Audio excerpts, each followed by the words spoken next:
We salute real heroes.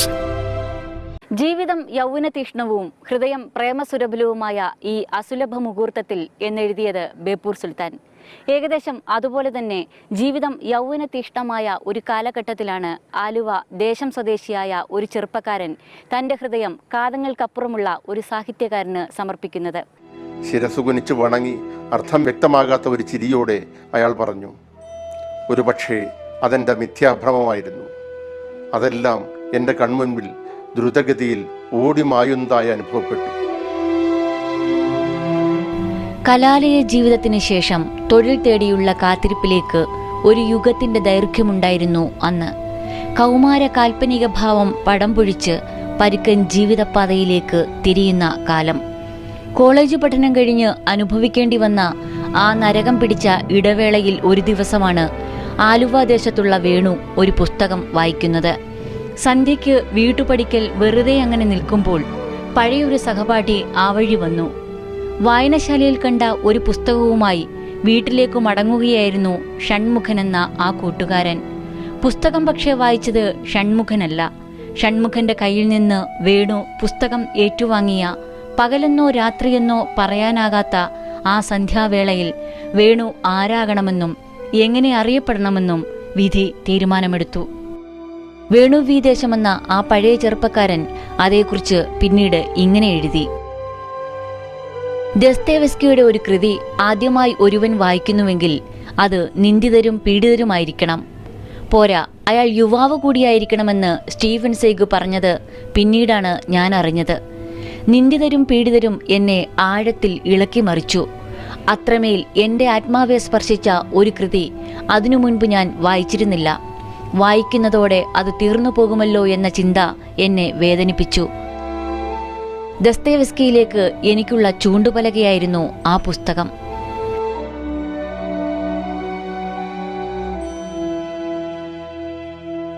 ആ ചൂണ്ടുപലക പിന്നീട് Venu V ദേശം കേരളത്തിലെ വായനക്കാരനും നൽകി. എത്ര വായിച്ചാലും അസ്തമിക്കാത്ത വായനാനുഭവമായിരുന്നു ദസ്തേവസ്കിയുടെ ഓരോ കൃതികളും. ആത്മാവിനൊരു മുറിവ് പോലും വരുത്താതെ അതിസൂക്ഷ്മതയോടെ ആ കൃതികൾ മലയാളത്തിലേക്ക് മൊഴിമാറ്റി വേണു വി ദേശം. ഒന്നും രണ്ടുമല്ല, 18 കൃതികളാണ് റഷ്യൻ സാഹിത്യത്തിൽ നിന്ന് മലയാളത്തിലേക്ക് ആനയിക്കപ്പെട്ടത്. ഉള്ളിൽ നിന്ന് തന്നെ ഒരു പ്രചോദനം കിട്ടി ഇത് എഴുതുക എന്നുള്ളതാണ്. അതേസമയം തന്നെ ദസ്തേവ്സ്കിയെ പോലുള്ള ഒരു മഹാരഥൻ്റെ കൃതി മലയാളത്തിലേക്ക് തർജ്ജമ ചെയ്യുക എന്ന് പറയുന്നത് ഒരു കുറ്റകൃത്യം പോലും ആണോ എന്ന് തോന്നുകയും ചെയ്തിട്ടുണ്ട്. ഞാൻ ആദ്യ പതിപ്പിൽ അതിൻ്റെ മുഖവുരയിൽ അത് സൂചിപ്പിക്കുകയും ചെയ്തു. ദസ്തേവസ്കിയുടെ കഥാപാത്രങ്ങളൊക്കെ അതിസങ്കീർണമായ മനുഷ്യ മനസ്സിൻ്റെ പ്രതീകങ്ങളായി. കീറി മുറിച്ച് അപഗ്രഥിച്ച് മനുഷ്യനെന്ന മഹാവിസ്മയത്തെ വ്യാഖ്യാനിക്കാനായിരുന്നു ആ മഹാത്മാവ് ശ്രമിച്ചത്. മനുഷ്യനെ തേടിയുള്ള അടങ്ങാത്ത ആ അന്വേഷണ ത്വരയാണ് വേണുവിനെ ദസ്തേവസ്കിയിലേക്ക് നയിച്ചത്.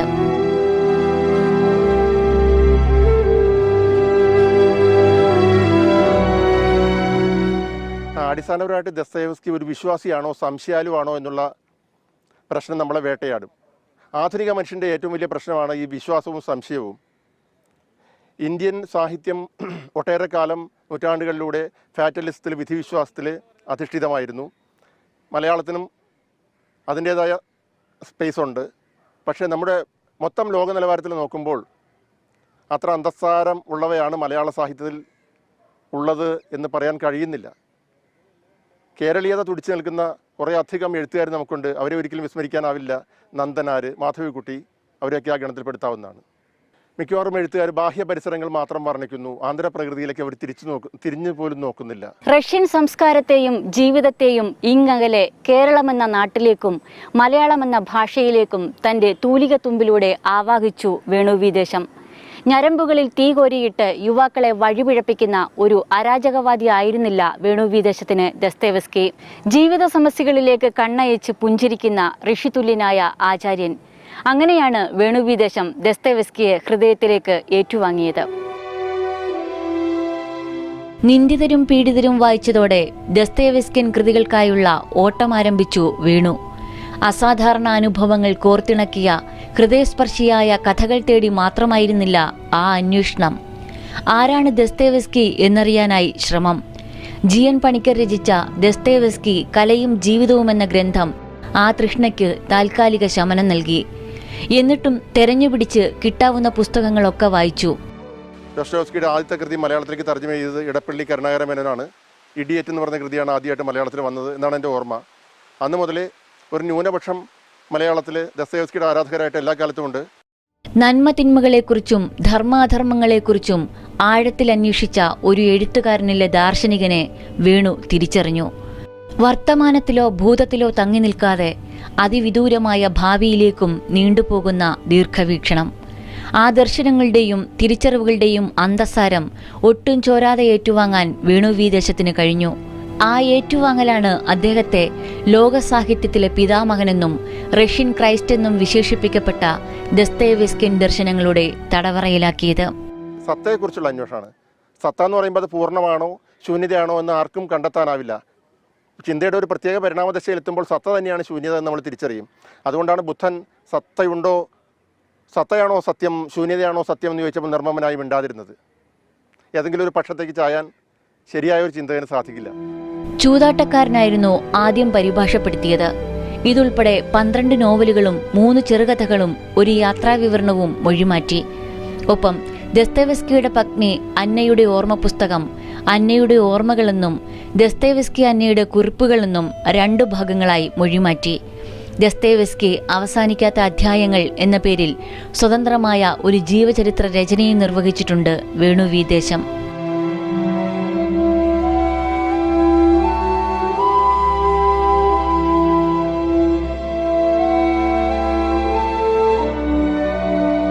വിവർത്തനങ്ങൾക്കിടയിലും ഉള്ളിലെ കവി അസ്വസ്ഥനായിക്കൊണ്ടിരുന്നു. റിയലിസവും സറിയലിസവും ആത്മീയതയും ഇഴചേർന്ന ഒരുപിടി കവിതകൾ. പ്രണയപ്രവാചകനെന്ന് ഘോഷിക്കപ്പെട്ട ഖലീൽ ജിബ്രാന്റെ ദാർശനികത ഉള്ളിൽ തട്ടിയപ്പോൾ പ്രണയ തീവ്രതയും ആത്മനൊമ്പരങ്ങളും ഒത്തുചേർന്ന ഗസൽ വരികളായി. അന്ന് എഴുതിയ ഗസലുകളിൽ എനിക്ക് ഏറ്റവും ഇഷ്ടമാണ് എന്ന് എനിക്ക് അനുഭവപ്പെട്ടതും മറ്റുള്ളവർ പറഞ്ഞതും, എത്ര സുധാമയമായിരുന്ന ആ ഗാനം അത്രമേൽ വേദനയേകി എന്നിൽ, ജന്മങ്ങളേറെ തപസ്സിരുന്നാൽ പോലും ആവില്ലതിൻ ശ്രുതി മീട്ടിടുവാൻ എന്ന ഗാനമാണ്.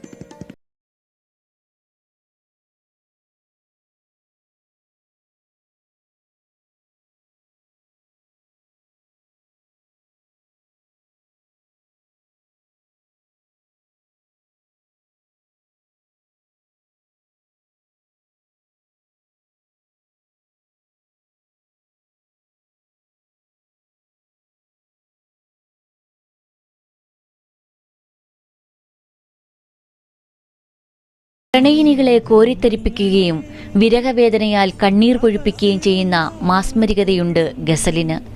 മലയാളത്തിൽ ഗസൽ ആൽബം എന്ന ആശയം ഉമ്പായി മുന്നോട്ട് വച്ചപ്പോൾ പേരുകേട്ട കവികളെല്ലാം മുഖം തിരിച്ചു. വേണു വി ദേശം ആ ദൗത്യം ഏറ്റെടുത്തു. വേണുവിൻ്റെ വരികൾക്ക് ഉമ്പായി സംഗീതം പകർന്നപ്പോൾ മലയാളം ഗസലിന് നൽകിയ പ്രണാമമായി അത്. ഞാൻ ചെറുപ്പത്തിലെ മുതൽ ഹിന്ദുസ്ഥാനി സംഗീത പദ്ധതി കേട്ട് ഒരു തഴക്കം സിദ്ധിച്ചിട്ടുണ്ടായിരുന്നു. ഗസലുകൾ കാര്യമായിട്ട് ശ്രദ്ധിച്ചിട്ടില്ലെങ്കിലും പക്ഷേ മുംബൈക്കായിട്ട് ചേർന്നിട്ടുള്ള ആ ദിവസങ്ങൾ നല്ല ഒരു അനുഭൂതിപ്രദങ്ങളായിരുന്നു. പ്രണയം, വിരഹം, വേദന, ഏകാകിത, പിന്നെ ജീവാത്മാ പരമാത്മാ ബന്ധത്തെക്കുറിച്ചുള്ള 1-2 ഗീതങ്ങളുമുണ്ട്. ആ രാവിൽ എന്ന പേരിൽ ഗായകൻ പത്മകുമാറിനൊപ്പം 2ാമത് ആൽബവും മലയാളിയെ തേടിയെത്തി. അറിയില്ലെൻ ജീവനില്ലാരോ മലാളുടെ അവസാന ശ്വാസം കലർന്നിരിക്കാം.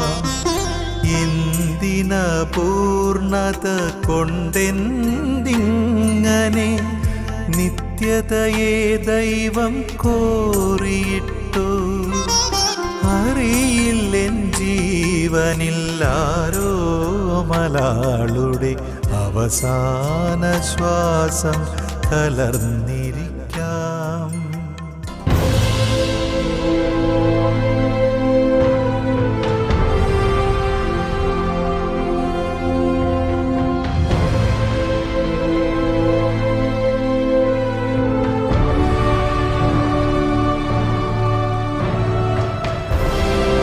We salute real heroes. എഴുതിയും പഠിച്ചും വായിച്ചും മാത്രമല്ല അനുഭവിച്ചും അറിഞ്ഞിട്ടുണ്ട് വേണു വി ദേശം ജീവിതത്തിൻ്റെ ചില തമാശകൾ. എല്ലാം നേരിടണമെന്നും ജീവിതം ഇങ്ങനെയൊക്കെയാണെന്നും നിരന്തരം ഓർമ്മിപ്പിക്കുന്നു പകർത്തി എഴുതിയ കഥയിലെ കഥാപാത്രങ്ങൾ. ദലമർമരങ്ങളും കിളികളുടെ പാട്ടും കിനാക്കളും ഒഴിഞ്ഞെത്രയെത്രയോ കാതങ്ങൾ, നോവിൻ്റെ രുദ്രശ്രുതികൾ ഇഴയുന്ന പ്രാണനിൽ പാപസമുദ്രം കയർക്കുന്നു. അറിയുവാനാർക്കുമാകാത്തതാ ഉണ്മയത്തിരയുകയായിരുന്നു ഞാൻ നിരന്തരം. നിലവിളിക്കുന്ന പുരാണങ്ങളിൽ പോലും ഉയരെടുക്കുന്നതല്ലെൻ്റെ സത്യം സ്ഥിരം. വരികാത്മമിത്രമേ കുതറുന്നിതൻ ക്ഷീണഹൃത്തി തിന്നെങ്കിലും പകരുവാനാകാതെ വയ്യെനിക്ക് മൗനമിഴയും കുഴഞ്ഞ വെളിച്ചങ്ങളിൽ എന്നെ കരുതുവാൻ കൈകളിലൊന്നുമില്ലൻ പുരാ. വ്യക്തിജീവിതത്തിലും ഉണ്ടായിട്ടുണ്ട് തിക്താനുഭവങ്ങൾ. എല്ലാ അനുഭവങ്ങൾക്കും അപ്പുറം എഴുത്തിന്റെ ആചാര്യൻ ചൂണ്ടിക്കാണിക്കുന്ന ആത്മീയ ശാന്തതയുടെ ഒരു വലിയ തീരമുണ്ടെന്ന് കവി തിരിച്ചറിയുന്നു. ആത്മശാന്തിയുടെ ആ തീരത്തേക്കുള്ള യാത്രയിൽ ആരോടും ഒന്നിനോടും പരാതിയില്ല. കൈപ്പിടിയിലൊതുങ്ങാത്ത ഒരു ജീവിതത്തിൽ നെട്ടോട്ടമോടുന്ന നിസ്സഹായരായ കുറെ മനുഷ്യരും അവരുടെ മാനസിക വ്യഥകളും അപഗ്രഥിക്കുന്നതായിരുന്നു ദസ്തയേവ്സ്കിയൻ കൃതികൾ. എനിക്കൊരു മനുഷ്യനാകണം, മനുഷ്യനെന്ന രഹസ്യം എന്തെന്നറിയണം, അതായിരുന്നു ദസ്തയേവ്സ്കിയുടെ ഉള്ളിൽ തിളച്ചു മറിഞ്ഞിരുന്നത്. ആ അന്വേഷണത്തിന് ഒരേ സമയം ഭൗതികതയുടെയും ദാർശനികതയുടെയും കയ്യൊപ്പുകൾ ഉണ്ടായിരുന്നു. ദസ്തയേവ്സ്കി പറയുന്നത് പൂർണ്ണമായും മനുഷ്യൻ്റെ യാതനയും മണ്ണിൻ്റെ വേദനയുമാണെങ്കിൽ തന്നെയും ഒരു മഹാകാന്താരത്തിലൂടെ സഞ്ചരിച്ച് ഒരു തീർത്ഥയാത്ര നടത്തി അവസാനം ഒരു ശാന്തിഭൂവിലെത്തുന്ന രീതിയിലുള്ള കഥാപാത്രങ്ങളാണ് ദസ്തയേവ്സ്കി ചിത്രീകരിച്ചിട്ടുള്ളത്. കർമസോ ബ്രദേഴ്സിലായാലും ഇഡിയറ്റിലായാലും എല്ലാം അവസാനം വളരെ ഇത്രയും എലാബറേറ്റ് ആയിട്ട് കാര്യങ്ങൾ വിശദീകരിച്ചതിന് ശേഷം പരിണാമഗുപ്തി വളരെ ബ്രീഫായിട്ട് പെട്ടെന്ന് പറയണം അദ്ദേഹം ചെയ്യുന്നത്. വേദാന്തത്തിന്റെ ആഴങ്ങളിലേക്ക് സഞ്ചരിക്കുമ്പോഴും ഇഡിയറ്റും നിന്ദിതരും പീഡിതരും ഉൾപ്പെടെയുള്ള ദസ്തയേവ്സ്കിൻ കൃതികളും കൂടെ കൂട്ടി. എല്ലാ വേദനകൾക്കും യാതനകൾക്കും അപ്പുറമുള്ള ശൂന്യത, അതുതന്നെയാണ് ആത്മസാക്ഷാത്കാരമെന്ന് ദസ്തയേവ്സ്കിയെ പോലെ തന്നെ വേണുവും തിരിച്ചറിഞ്ഞു. മണ്ണിന്റെ വേദന അനുഭവിച്ചതിന് ശേഷമേ വിണ്ണിൽ പാർക്കാവൂ എന്ന ബോധ്യപ്പെടൽ കൂടിയായിരുന്നു അത്. നിഗൂഢാത്മകതയെ അന്വേഷിച്ച് സഞ്ചരിക്കുന്നവരാണിത്. അവരുടെ സഞ്ചാരം എത്രത്തോളം സാർത്ഥകമായോ അത്രത്തോളം അവരന്വേഷിച്ചിരുന്ന ലക്ഷ്യം അകന്നകന്ന് പോവുകയാണ് ചെയ്യുന്നത്. കാരണം അത് കണ്ടെത്തി കഴിഞ്ഞാൽ പിന്നെ മനുഷ്യന് പ്രസക്തിയില്ലാതെ വരും, ഒരുപക്ഷെ ദൈവത്തിന് പ്രസക്തിയില്ലാതെ വരും. മര്യാദാ പുരുഷോത്തമനായ രാമനുമുണ്ടായിരുന്നു സംശയം. താൻ ആരാണെന്നും ഈ പ്രപഞ്ചം എന്താണെന്നും. ആ കുമാരന്റെ സംശയങ്ങൾക്ക് കുലഗുരുവായ വസിഷ്ഠൻ ഉത്തരം നൽകി. വസിഷ്ഠൻ രാമൻ ഉപദേശിച്ച ആ തത്വജ്ഞാനങ്ങളുടെ സാരം സംഗ്രഹിച്ച് വേണു വി ദേശം ജ്ഞാനവാസിഷ്ഠമെന്ന സ്വതന്ത്ര ഗ്രന്ഥവും രചിച്ചു. വിവർത്തന സാഹിത്യത്തെക്കുറിച്ച് അറിഞ്ഞോ കേട്ടോ വിവർത്തകനായതല്ല വേണു വി ദേശം. തേടി നടന്നിരുന്ന മഹാപുരുഷൻ പറഞ്ഞ ജീവിതാനുഭവങ്ങൾ മലയാളത്തിലേക്ക് പകർത്താനുള്ള വ്യഗ്രതയായിരുന്നു അത്. അങ്ങനെ എഴുതി എഴുതി നല്ല വിവർത്തകനായി. ഉള്ളിലെ വേദാന്തിയെ നിരാശനാക്കുന്നതായിരുന്നില്ല അത്. Rabindranath Tagore, Khalil Gibran, Osho, Jiddu Krishnamurti, Anton Chekhov, Maxim Gorky, Leo Tolstoy എന്നിവരുടെ കൃതികളും വിവർത്തനം ചെയ്തു. വിവർത്തന സാഹിത്യം പണ്ടെന്നത്തെക്കാളും കൂടുതൽ വർദ്ധമാനമായിക്കൊണ്ടിരിക്കുന്ന ഒരു കാലഘട്ടമാണിത്. പ്രധാനമായിട്ടും മലയാള സാഹിത്യത്തിൻ്റെ ദൗർബല്യങ്ങൾ കൊണ്ടാവാം വിവർത്തന സാഹിത്യത്തിലേക്ക് വായിക്കുന്നതിന് ഒരുപാട് താല്പര്യം ജനത്തിൽ നിന്നുണ്ടാവുന്നുണ്ട്. അതനുസരിച്ച് പ്രസാധകർ വളരെയധികം വിവർത്തന കൃതികൾ മലയാളത്തിൽ ഇറങ്ങുന്നുമുണ്ട്. പക്ഷേ ഗവൺമെൻറ് തലത്തിൽ വിവർത്തകർക്ക് എന്തെങ്കിലും പ്രത്യേക പ്രോത്സാഹനം കൊടുക്കുന്നുണ്ടോ എന്ന് എനിക്കറിയില്ല. സാഹിത്യ അക്കാദമിയുടെ ഒരു അവാർഡ് മാത്രമാണ് ഇതുവരെ കണ്ടിട്ടുള്ളത്. ആദിരൂപങ്ങൾ, രാത്രിഭൂതം, മോകാന്ധകാര സഞ്ചാരി തുടങ്ങി 5 കവിതാ സമാഹാരങ്ങളും പുറത്തിറക്കി.